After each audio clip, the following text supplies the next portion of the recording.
ऊना में senior citizen की हुई अहम बैठक। सीनियर सिटीजन को आ रही समस्या को लेकर प्रशासन से हल करने की करी मांग।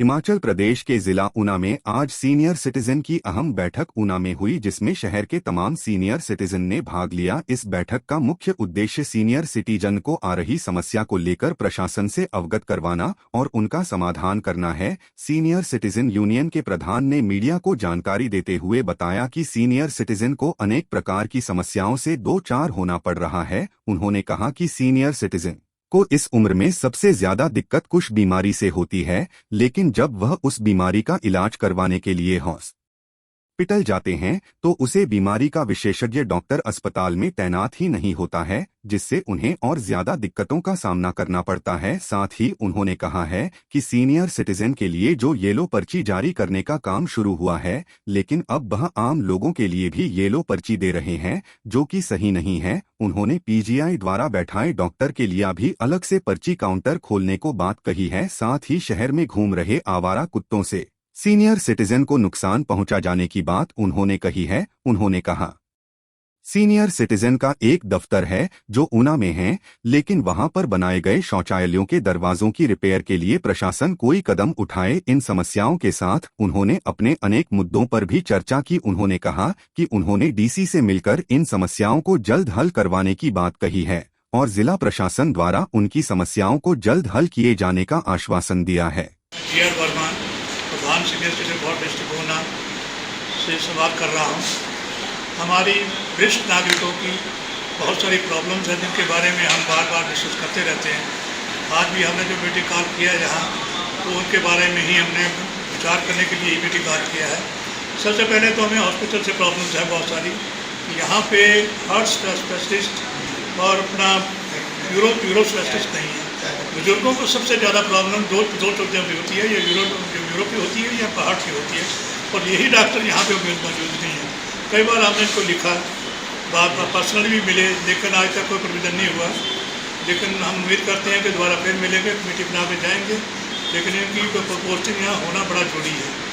दूसरी बात यह है कि वहाँ पर हमने एक पीली पर्ची इंट्रोड्यूस किया था, बहुत जोर करके कि बुजुर्गों के लिए सेपरेट पर्ची होनी चाहिए, तो उन्होंने पीली पर्ची इंट्रोड्यूस कर दिया। लेकिन उस पर्ची को सीरियल वाइज वो अपना यूज़ नहीं करते, उसको जनरल कैटेगरी में यूज़ करते हैं। तो हम ये चाहते हैं कि वो 3 कैटेगरी बनाए, उसकी एक लेडीज़ की बनाए, एक जनरल बनाए, एक सीनियर सिटीजन की बनाए, तो उस आधार पे उनको देखा जाए, मतलब ताकि सीनियर सिटीजन को प्रायोरिटी मिले।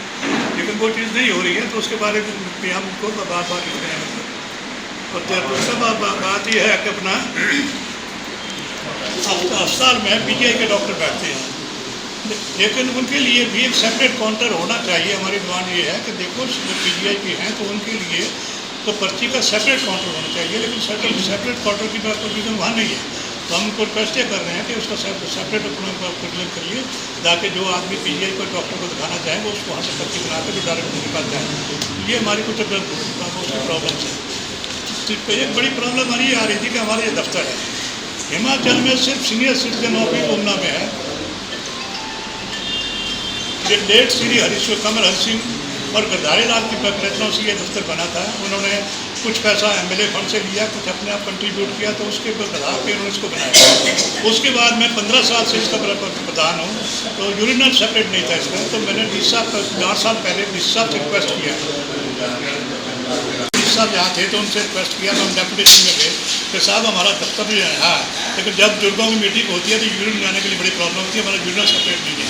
तो उन्होंने बड़ी कृपा करके 2 लाख रुपये दे दिया, तो वो हमने सेपरेट यूरिन भी बना दिया हमने, तो उसको भी हमने प्रोविजन कर दिया। उसके बाद हम इसको मेंटेन, दरवाजे ख़राब हो गए थे तो मैंने दरवाजे रिप्लेस कराए। विंडो पे जो जालियाँ ग्रिल नहीं थी वो लगाया, जालियाँ ऊपर नहीं थी वो लगाई। सोफ़ा ख़राब हो गया, 10,000 रुपये खर्च करके हमने उसको बनाया। लेकिन कुछ हम थोड़े दिन से 2 साल से देख रहे थे कि गवर्नमेंट एम्प्लॉइज का मिस यूज़ करते हैं। तो हम अभी जाकर डीसी साहब से मिले थे 10 दिन पहले, कि उनको बोला भाई ये सोलली सीनियर सिटीजन का ऑफिस है और ये बीजेपी का या कांग्रेस का इसमें कोई मतलब नहीं है, ये हमारा ही है और हम इसको यूज़ करेंगे और कोई इसको हमारी कंसेंट के बगैर इसका यूज़ नहीं होना चाहिए। तो पीछे एक राखी का जहाँ वो लगा था, तो वो चाबी मेरे से ले गई। मैंने उनको बोला भाई देखो चाबी वापस कर दे, वो कहते हैं गवर्नमेंट का दफ्तर है, चाबी वापस नहीं करेगी। इसलिए मुझे डी साहब से जाना पड़ा। फिर उसको बोला भैया गवर्नमेंट का नहीं है, ये सीनियर सिटीजन का ऑफिस है और हम इसको मेंटेन कर रहे हैं, प्लीज़ बैठे। ये सीनियर सिटीजन का ऑफिस है तो इसको ये सीनियर सिटीजन के लिए यूज़ होना चाहिए। अगर कोई किसी ने इसको यूज़ करना है तो हमारी कंसेंट से करे, ये नहीं है कि अपने आप यूज़ कर लिए। तो वो मान गए थे और चाबी वापस हो गई और उन्होंने एग्री कर लिया कि ठीक है ये सीनियर सिटीजन का ऑफिस है तो सीनियर सिटीजन इसको यूज़ करेंगे। दूसरी बड़ी भारी प्रॉब्लम जो आ रही है हमारी, वो हमारा कुत्ता, ये भी हम पीडी साहब से 4 दिन पहले मिले थे और जिसको लेटर दिया कि भाई इसका कुछ बंद करो। हमारा तो सैर करना बंद हो गया, बाहर निकलना मुश्किल हो गया। रोज़ कोई ना कोई घटना होती है, कभी बच्चों को काट लेते हैं, कभी बुजुर्गों को काट लेते हैं, सैर करने जाते हैं, झुंडों को झुंड कुत्तों को फिरते हैं। तो अब हमारे बार प्रॉब्लम रहती है। दूसरी बात, बुजुर्गों को जो गाँव के बुजुर्ग हैं उनको बंदरों की प्रॉब्लम है, बंदर बहुत तंग कर रहे हैं, उनको काट रहे हैं। तो लोगों ने फसल पर बच करना शुरू कर दिया। इसके बारे में उनको बताया था तो डी साहब ने बोला कि भाई हमने ऊपर लिखा है, वो इसके ऊपर जनरल प्रबंध कर रहे हैं कि हम उसकी मास जो है उसका दसबंदी करेंगे, लेकिन ऊपर से कोई सेक्शन आ जाएगी तो उसके बाद हम इसका प्रबंध करेंगे। एक बात मुझे ये बताइए कि बाजार में चले जाओ, हर जगह कारें खड़ी हुई है, कोई जगह चलने के लिए बचती नहीं। हमने कहा कि बुजुर्गों को चलना है तो उसका जो फुटपाथ बने उसको तो छोड़ो, उसको तो रहने दो। इसके बारे में मैंने लेटर उनको दिया, बताया, बात किया तो उन्होंने उसका बोला कि ठीक है हम MC से बात करेंगे, कुछ उसका प्रबंध करेंगे। तो ये कुछ हमारी प्रॉब्लम थी जो कि हमने उनको बताई और उन्होंने उसका समाधान करने का उन्होंने आश्वासन दिया। और दूसरा एक प्रॉब्लम हमारी ये थी कि हमें 50% कंसेशन मिलती थी गाड़ियों में, लेकिन वो बंद कर दिए, गवर्नमेंट सरकार ने बंद कर दिए। तो मैंने रेलवे मिनिस्टर को भी लेटर लिखा था और 4 दिन पहले मैंने अरोड़ा को भी लेटर लिखा कि भाई अपना पॉइंट को पार्लियामेंट में रखो। बुजुर्ग लोग जो थे वो उनको अपना जाना होता है अपना तीर्थ स्थानों में, उनकी इच्छा होती है जाने की, तो 50% कंसेशन मिलता था तो बड़े चाव से चले जाते थे। अब उनकी इतनी औकात नहीं है कि इतना पैसा खर्च करके उधर जाए, तो इसको जो है हमारा इसका कोई समाधान करो। और एक प्रॉब्लम ये थी कि हरिद्वार के लिए यहाँ से बस कोई नहीं, इसलिए भी मैंने राज साहब को मैंने लेटर लिखा था, उसका जवाब मुझे दिया कि हम इसका बड़ी जल्दी प्रोविजन कर रहे हैं और यहाँ से हरिद्वार के लिए बस स्टार्ट कर लेंगे।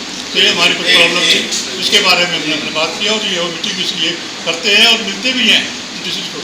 लेकिन सवाल ऐसा कि हर किसी की अपनी प्रॉब्लम है, देखो हम करते हैं तो कुछ ना कुछ समाधान होगा, प्रयत्न हम कर रहे हैं, जो भी हो सकेगा जो डेफिनेट करेंगे।